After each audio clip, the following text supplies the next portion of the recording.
Pokemon Conquest, guys. I don't know if you can see this. See this? Yes, right here. Right here. I'm doing a review of the game. Wow, the lighting just got completely screwed up by that. But hey, everyone. This is LuckySevenDX, and welcome to my first impressions video.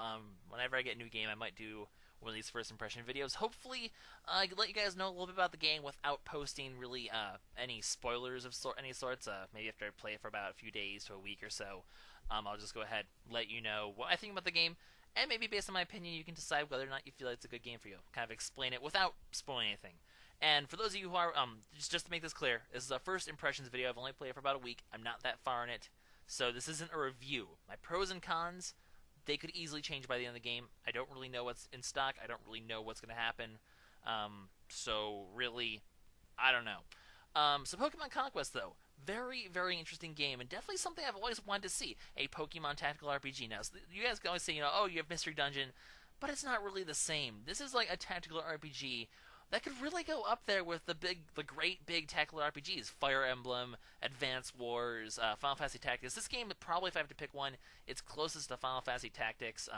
Same sort of graphical style, and just a bunch of different characters. You throw them out there. So the way it works, basically, you have a bunch of Pokemon, and you just sort of move them around. They all have their own individual move stats and whatnot, and use different attacks. And there is no one of the things, at least I think this is how it works, I think each Pokemon only has one single attack they can use. I've never seen any sort of variety of the attacks. And of course, typing rules from Pokemon do apply. Flying is super effective against grass, and grass will be not very effective against flying. So you do have to take Pokemon types into consideration. In fact, Pokemon types are very important for a very specific part of the game, which I will go into later. So you really have to know your Pokemon type advantages to really do well in this game. And in general, it's actually been using some of the more obscure ones that, at least personally, I don't usually memorize that well. Like electric is not very effective against grass. Actually comes into play pretty decently because basically you get more types available as you go. The game is all about conquering different kingdoms. There's like 17 kingdoms. I'm going to imagine it's one for every type. Now, granted, I don't know if the plot's going to go in some crazy direction at some point. So this is like the initial plot is just capturing kingdoms, which you do through basically these tactical battles. Pokemon, they are tools of war now. So basically, you have different Pokemon. They have one move apiece only, so you have to kind of use their one single move appropriately and strategically in order to deal damage and basically defeat other enemy Pokemon as much as possible. Along the way, basically each Pokemon is associated to a warlord. Now, you can have multiple Pokemon for each warlord. I'll get into this later. There's a sort of capture system that you can do. So you basically pick a bunch of warlords, and you pick a Pokemon for each warlord, and then you have up to 6 in a battle. So you have like 6-on-6 battles to get basically do a bunch of stuff. So that's the basic gist of how the game works. Very simple. Pokemon do have abilities. They actually have a variety of abilities. So and there are some abilities that do follow the game closely. There's other ones, obviously, they had to change to work only in this sort of setting. So you'll see some new abilities. You'll see some old, classic abilities such as your Blaze, your Growth. All the starter abilities are pretty much there. And there are a lot of the starter Pokemon. There's a good variety of Pokemon. I think the number is 200 from what I remember. But there's also a very good variety of warlords as well. I don't really know. I'm not sure how many there are, but there are a lot of warlords as well. And of course, you're recruiting both warlords and Pokemon. The way you recruit warlords is actually very interesting. There's a bunch of conditions you have to do, and you can basically go around the world. You can do your main story fights as well, or you can go around the world, recruiting more warlords and recruiting more Pokemon, or just generally training as well, and doing other sort of things such as getting gold and buying stuff. But basically, each of your warlords can do one task, be it battling, shopping, training, whatever you want to do. So there is this sort of it does get a bit overwhelming actually of how much delegation you have to do, but I will explain that later. They do have automated systems, but they're kind of a bit So if massive organizing everything is not really your style, this game might not be for you because there's a lot of organization you have to do in this game. Anyways, so yeah, you're recruiting more warlords. Type super effectiveness actually does come into play. There's a bunch of conditions you can do to get a warlord to want to join your team, and using super effective moves actually is one of them. So, like I said, knowledge of Pokemon pretty important, but there are other ways as well. So you don't need to only use super effective moves. Luckily, now the thing is though, the interesting thing is as you're recruiting these warlords, well, they're called warriors. There's two types: there's warlords, the main characters, and the warriors, which are not main characters. There's a difference because warlords actually apparently can improve and get better and sort of evolve in their own way. From what I've heard, I haven't actually had it happen yet though. It's definitely something that's going to happen later in the game.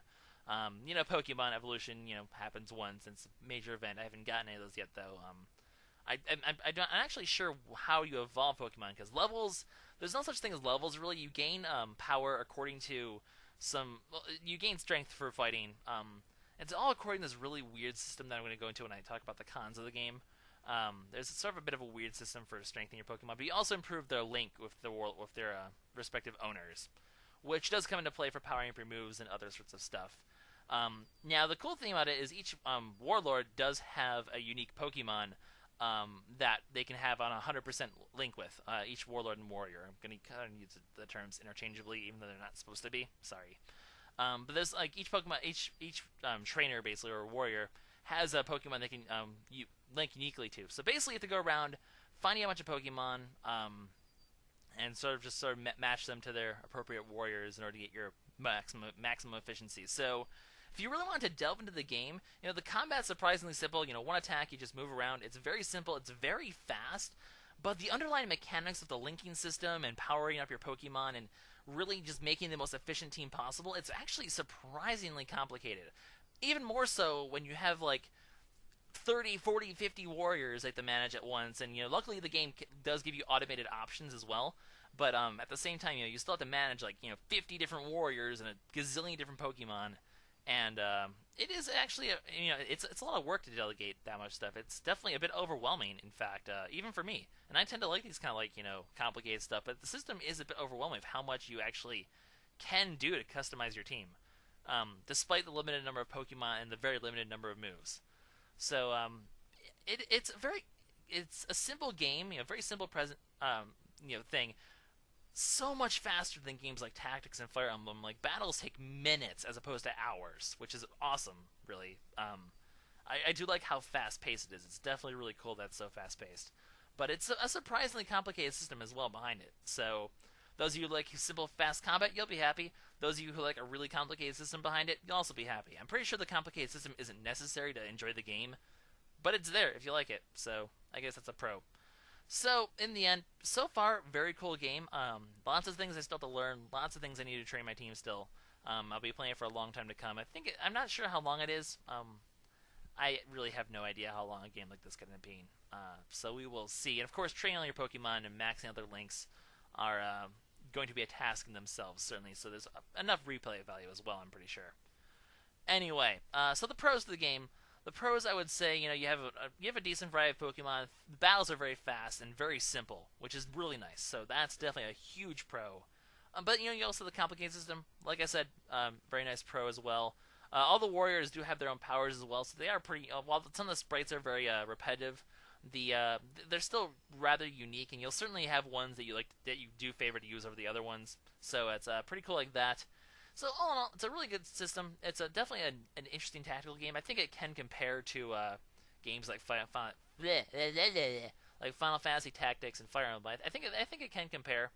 There are some cons though. Like I said, the menu system in the game is kind of crappy. I really don't like some of the menu systems. It's a bit lengthy and backwards, and kind of. I wish there was a couple one-touch buttons you can do to check stats, as opposed to having to go through a few menus to get to it, which is really obnoxious because you do have to use that a lot because, well, the sprite's not being unique. It's really hard to keep track of abilities and which Pokemon goes to which warrior and whatnot. So you will have a lot of menu hopping, which is kind of annoying. It is a bit of a turnoff. Grinding is, I'm not sure how hard it's going to be to grind. I've yet to really have to grind too much yet, but I'm actually kind of at a point where I do have to grind a little bit. And it does seem a bit slow, and grinding is very dependent on some very weird energy system that's kind of a bit complicated and really hard to explain. And it is a little weird. I haven't really even figured out how it works properly yet, so it is weird. It's really hard to figure out the whole delegation thing too. It's a bit overwhelming of how many options you have to do with each warrior, and figuring out which one's the best one to do and which delegations to give to your warriors is pretty hard. The game doesn't really explain what the best way to do it is, so you're kind of left in the dark trying to figure it out, which, if that's your sort of thing, that's cool too, but it is a bit overwhelming with how much stuff to do. For that reason, it is kind of a game where you kind of play in short spurts, I found, because After a while, I just get a bit overwhelmed by all the different things I have to do in between battles. So if you don't like doing a lot of stuff in between battles, you might not like it. Who knows? The other big flaw I have with the game is the perfect links. Because, like I said, each warrior has a unique Pokemon. Well, it's not unique, but each warrior has a Pokemon that they link 100% with. But besides types, and sometimes they even list two types, and you don't need both types. It only one. The perfect Pokemon could be one of those types only. So the two types just kind of gives you like a red herring in a way. But basically, besides trial and error, sending these warriors, and luckily you can tell once you're actually in battle if it is their perfect Pokemon or not.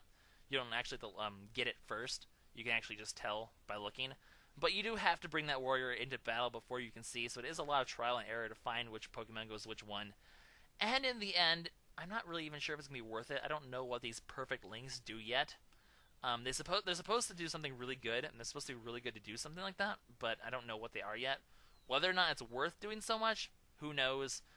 In the end, who knows? You can get really good guys later on that might just, outclass all the generic soldiers. Because, a lot of tactics games, Final Fantasy Tactics come to mind. You have a few main characters that just vastly outclass all the normal grunts you get.